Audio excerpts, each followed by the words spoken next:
The entire village is owned by the estate, where the mine were just alcoholics. Alleged to be a 9-foot thick anti-tank wall. That cottage there was actually where my grandfather lived, the then Sultan of Oman's son. A percentage of the GDP of Oman. The Brigadier didn't make old bones. So yeah, Guy Ritchie bought me a pint in the pub. I adored living here. A lot of people would say I'm some sort of OCD psychopath and blathering on a bit now, aren't I? But someone might have told me that, so I'd say it to you lot and make myself look an idiot. I don't know.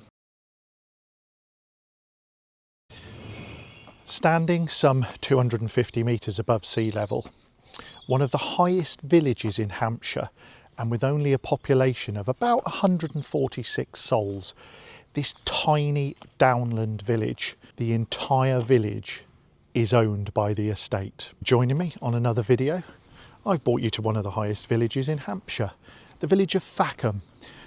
Been here since 1086, 1,000 years of history. Previously there would have been settlements down in the valleys where water was easier to come by, but over the years, as wells were able to be bored deeper, this village rose out of nowhere. We're right by the Jack Russell pub. One of the reasons I've brought you here is because I actually lived in the village for several years back in the early 2000s, and I wanted to revisit it and have a look around and tell you guys a little bit about it and bring you along because I thought you might find it interesting. So over here we've got the village pond, which actually now is a swimming pond. When I lived here where are we now, 2025, so we're getting on for 15 years ago that I lived up here. This was just the muddy village pond, and the pub behind me, Jack Russell, was still the Jack Russell, but its previous incarnation, the pub has been pretty much rebuilt completely to what you see today, which is a very nice gastro pub. Previous incarnation was still the Jack Russell, but it was much more of a locals pub. And previous to that, it was the Georgian Dragon. And when I was a child, my parents used to come up here for a drink, and I would sit outside the pub while they had a drink inside with a bottle of lemonade and a packet of crisps. Let me know if you're my age, if that's what you did with your parents as well, or whether mine were just alcoholics. So yes, the village has the manor house, which I'm going to show you in a moment, the pub, an estate office, a church, which is beautiful, the village pond, and I'm going to turn you around and show you because in front of me is this beautiful brick and flint wall, and you will see as I pan round this Georgian manor house. Now I'll tell you about the owners of the Georgian manor house in a moment, but this brick and flint wall that surrounds the manor is alleged to be a 9-foot thick anti-tank wall. Now, whether that's an apocryphal story or not, I don't know. But when I explain to you who owns it or who owned it and how they come to own it, you'll understand why it might be a bit more than meets the eye. So the village, that's the manor house. The village is beautifully kept, as you might imagine. The church is just up here. The whole of the village is owned by the Faccombe estate. And I'll talk about the ownership of the Faccombe estate in a moment, but the whole village is owned by the estate. The manor house, every house in the village is owned by the estate. The pub is owned by the estate. I'm not sure about the church, whether that's owned by the diocese or whether it's a private church and the diocese just run it. So if you live in this village, as I did 15 years ago, you're either a tenant renting a property or you work on the estate. And many people used to say to me at the time that it was very feudal, that you sort of lived on the manor, it was owned by the manor house, which it was, I guess, to a degree. But the other thing was about it is that the people here are just lovely, just amazing. And everybody looks out for one another. And it's sort of going back to my talk in my last video about Kintbury and about community and how important it is. when I lived here, I ran a business down in the valley, and I used to come up here at weekends, and all anybody wanted to talk about here was sort of shooting, fishing, agriculture, how the crops are doing. There's the church.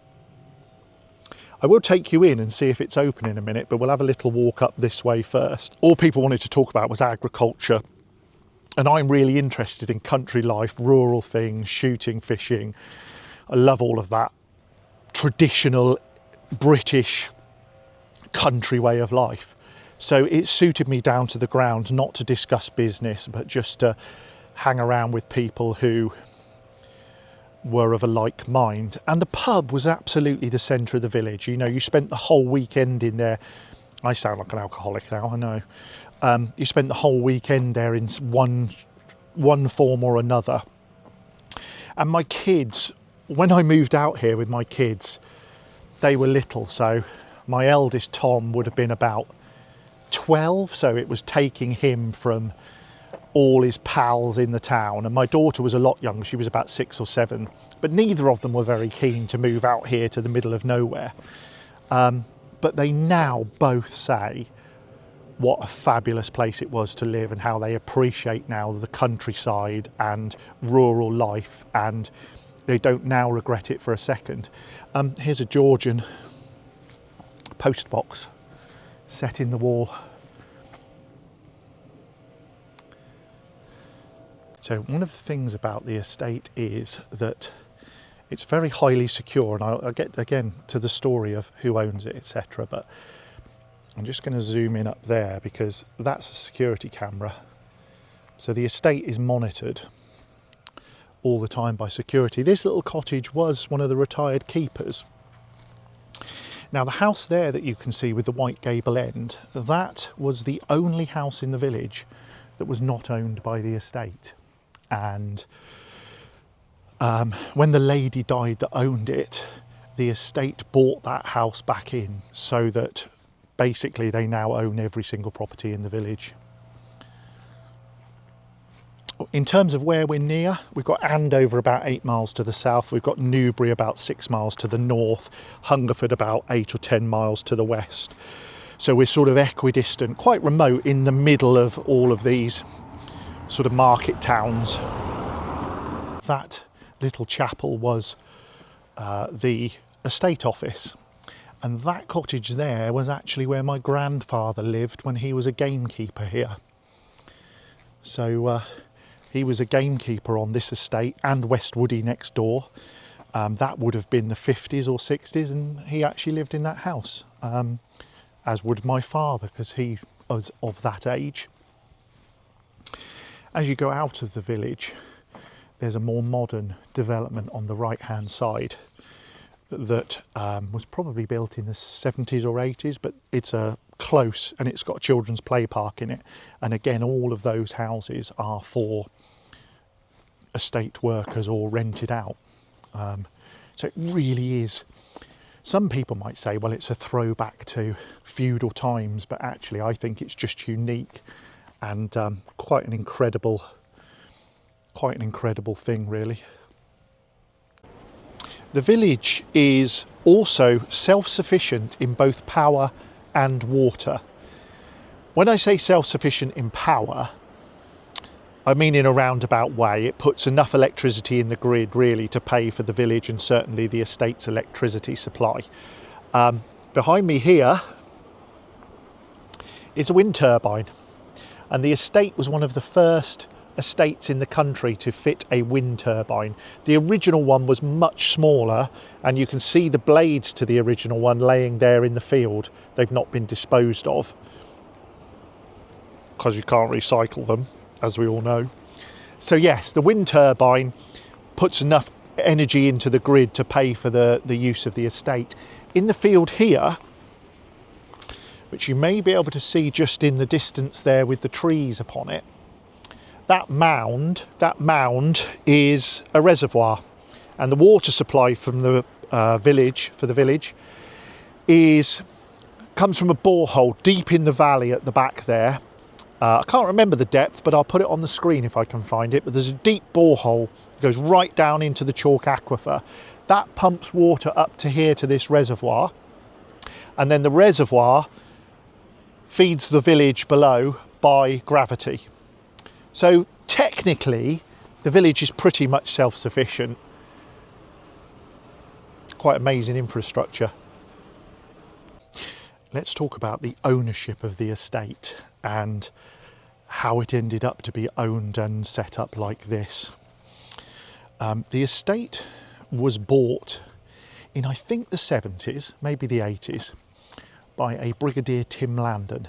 Now, Brigadier Tim Landon went to Sandhurst with the then Sultan of Oman's son.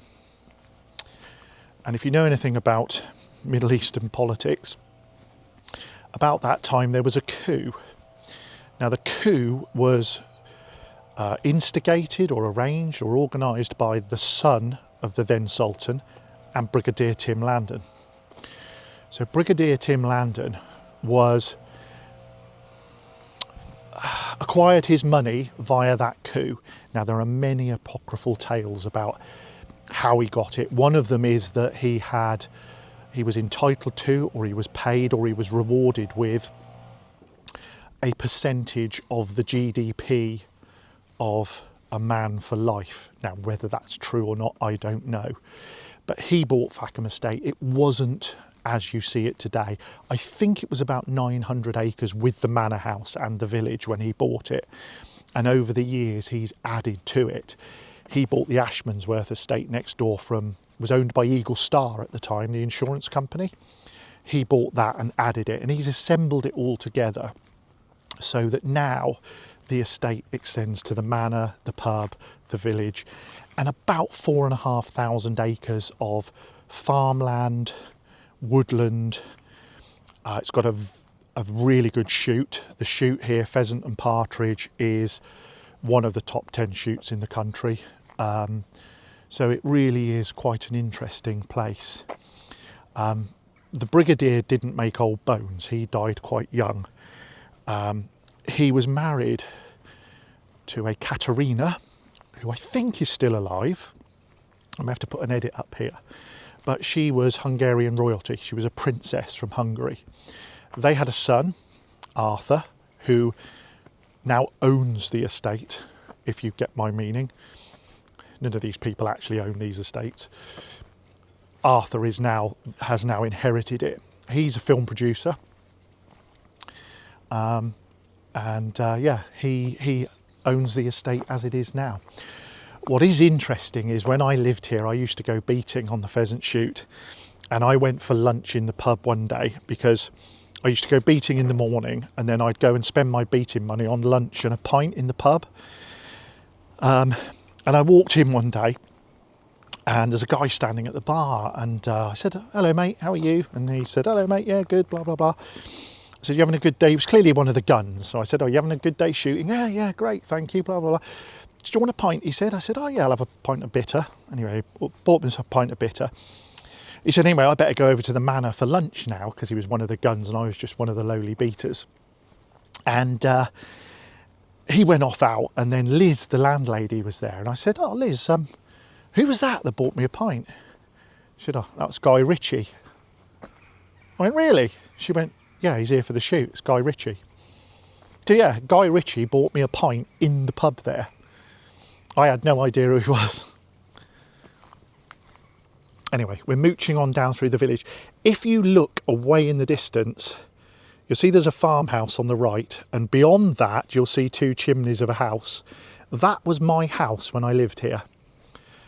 This is Self's farm, which is predominantly sheep now, and also they've got the grain dryers, etc. here for the grain drying in the harvest. And they have recently built this huge estate office. So that in there is now the Faccombe Estate office, as you can see. So that's all in the last few years. And then looking back across the paddock, there's the pub, and those are the lodge and the rooms to go with the pub. So it has changed hugely. I used to walk across this field. I used to literally hop over the gate and walk across the field up to the pub when I wanted to go for a pint. I can't remember the name of the old boy that lived in the farmhouse here. Nice old chap. I adored living here. absolutely adored it.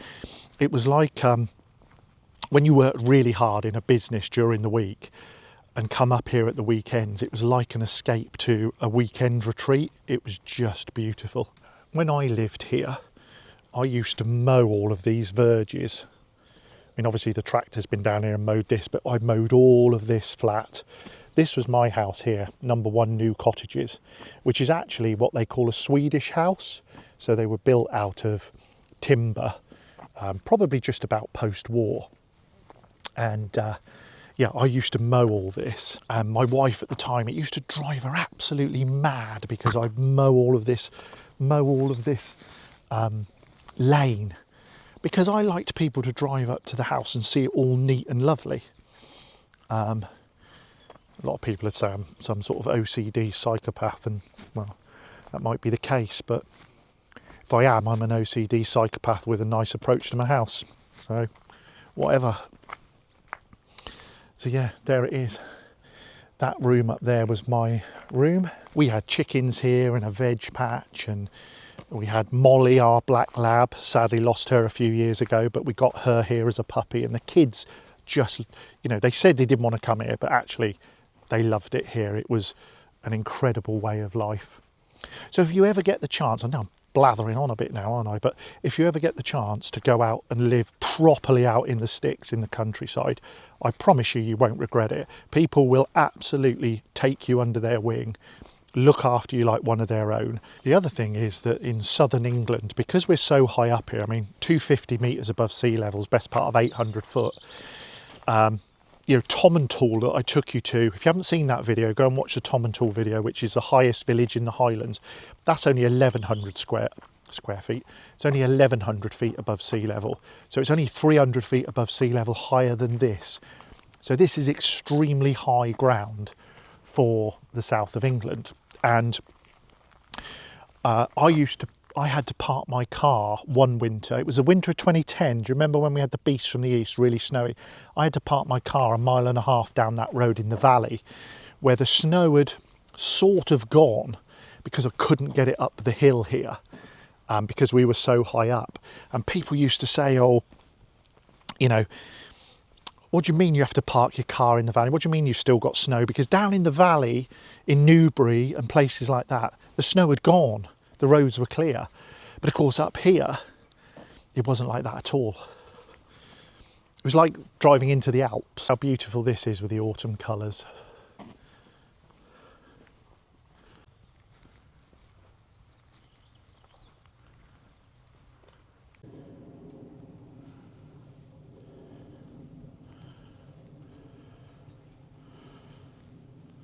In here, this bramble patch was actually a Methodist chapel back in the day.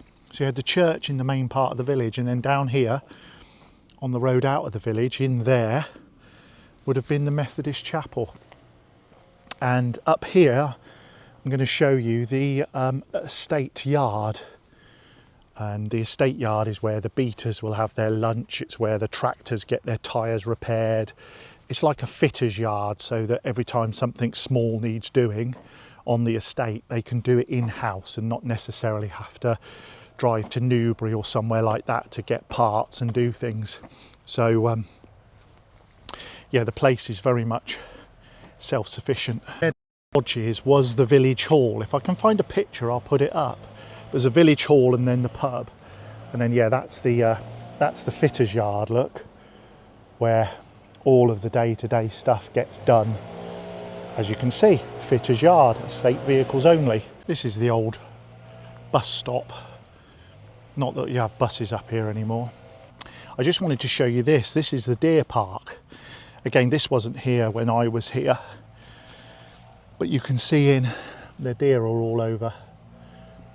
They're all way over there at the moment, so you can't really see them. Ah, there you go.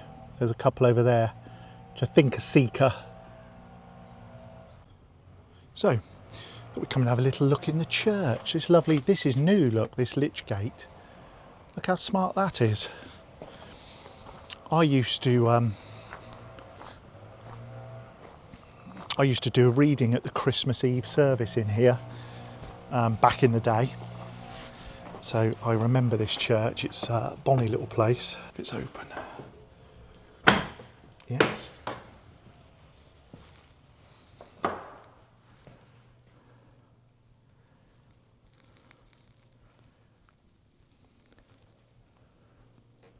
St Barnabas Church in Faccombe. Did you know that not only do churches face east-west, but churches face east-west, being the east being the direction the sun rises on the saint's day of the church. So whichever way this faces is east-west on St Barnabas Day. Did you know that? Someone might have told me that, so I'd say it to you lot and make myself look an idiot. I don't know.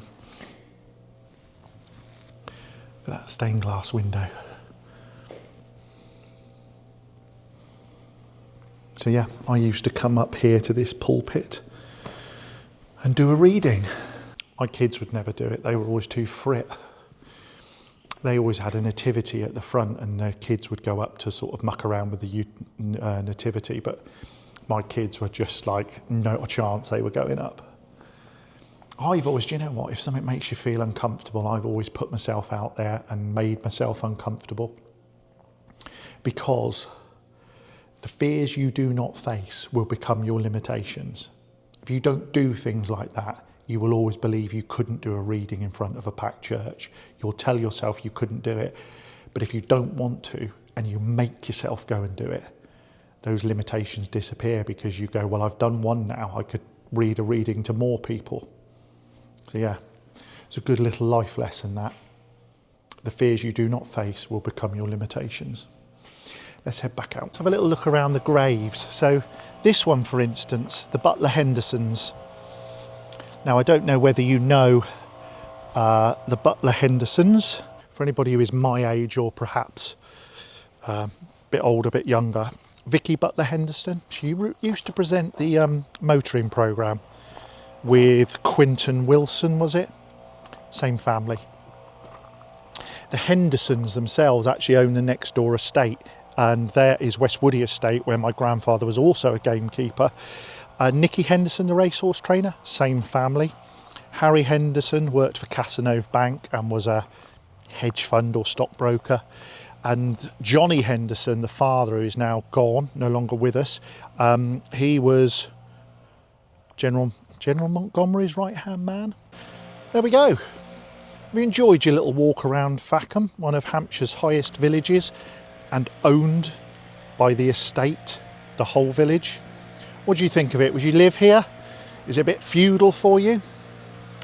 If you've enjoyed it, hit the like button. Thank you very much for watching. If you've liked this video and you want to see more like this, or just the musings of a 50-year-old bloke, hit the subscribe button. See you on the next one.